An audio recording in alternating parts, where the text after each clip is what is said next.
let's go on to the next segment there. I know you got one. I got one. And the final one, Gringo Go Home. Mexico City protests targets American gentrification.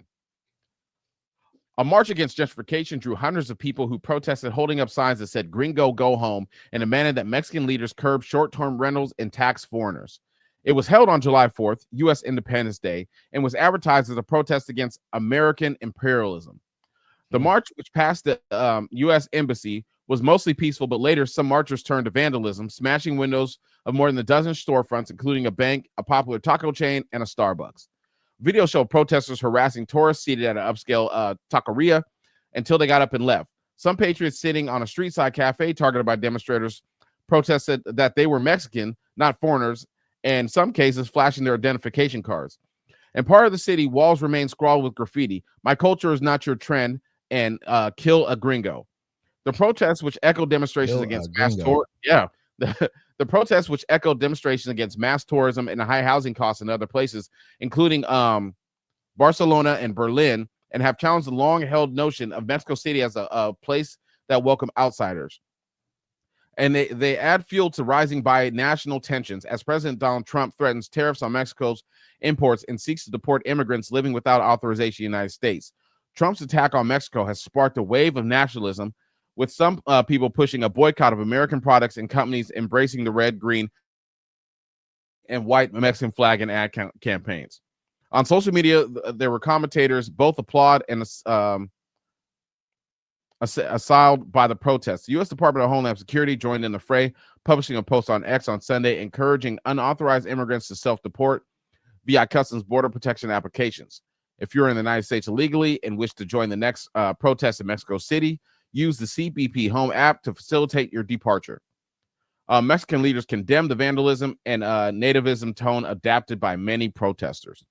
So, ladies and gentlemen, if you didn't understand what's going on, a lot of Americans are living in Mexico because it's a lot cheaper, but they're coming down. They're trying to tell people in Mexico what to do on their beaches.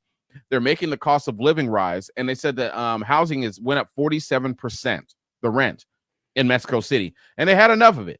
They're like, you're not going to come down here, expect us to do, basically it's like what America's doing, but Mexico's like, yeah, you're not going to bring your colonizing stuff over here.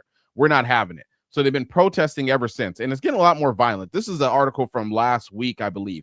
But it's been there. I've been wanting to report on it. We just, the news cycle is the news cycle. But they're not having it. Yeah, and it's been happening all over the world. He talked about in Spain, they've been doing this a lot too, attacking visitors, attacking tourists, because they're angry. They live in these cities that people like to go and see, but at the end of the day, it drives up prices because a lot of people are turning their rentals into Airbnbs. So now, I mean, with that happening, a person looks at it like, oh, I can make a few $1,000s a month versus making this little $800 a month or whatever you're giving me. I can make this doing this. And now people who are traveling there are now starting to buy units and use them as Airbnbs as well. So, I mean, it's not really anything. I mean, it's like at the same time, do you want the tourism? Because that's what's bringing a lot of money to you at the same time.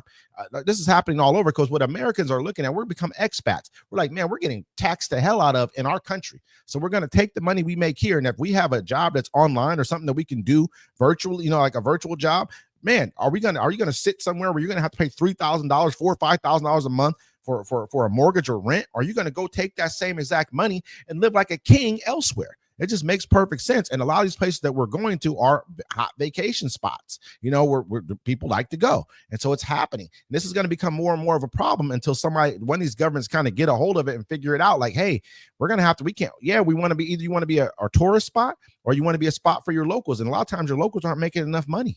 That's just what it is. It's kind of like where I live at now, though. It's like, they keep building all these houses, but the jobs out here don't pay enough for people to actually rent them. So they're building them for people that are coming out of town. And people out here, I mean, like they just proposed destroying our wetlands.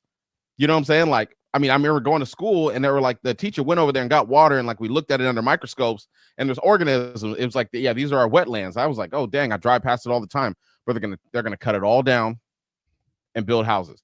And the people in Mexico, look, there's so many people coming back from America. They have a disdain now, but now they're just like, look, you're not going to throw off our economy. You're not going to come here and, enforce your rule. Because, I hate to say it, Americans are, what's the word? I don't want to say prideful, arrogant. You know what I'm saying? A lot of people that travel the place, you have that arrogance to you. I'm from America. It's the way to do it. You know what I'm saying? You're the number one country in the world, supposedly. That's what they tell us. But I mean, even now it's like, they're doing that in Mexico, and then the US or the UK has actually tried put up a travel warning. You know what I'm saying? To people in the United Kingdom, Germany, they're like, do not go to America because you might be jailed for being from somewhere else. It's crazy. So I mean, yeah, it's crazy. I was You know like, that bro, we're the number one tourist location. Like we are, like we bring in some of the most money for any country as far as tourism. I think that France might have a little leg up on us as far as like with the Eiffel Tower, but we are like one of the biggest tourist locations, if not the biggest. We're like second in the world. People to come in for tourism, and it's becoming an issue. This dude's ripping us apart at the seams. It's just a huge problem. Trump is to me, he's a horrible president. This is all part of that. Our economics in our country are so bad that people want to get away from our country, take their money and flee somewhere else because they can't afford it anymore. It's just, I mean, this is a portion of showing you that capitalism is failing. Not the full totality of it, but a large portion of capitalism is failing and needs help. And Wes, I don't know if you remember what I was saying during the election. I said, look, if I was like, either you vote for Kamala Harris or you can let Donald Trump get back in there and finish destroying America like he was doing the first time. And now that we're seeing it, it's sad to watch it go. But I'm glad I'm on the West Coast. And with that, ladies and gentlemen, this is Uncommon Courtesy. Until next time.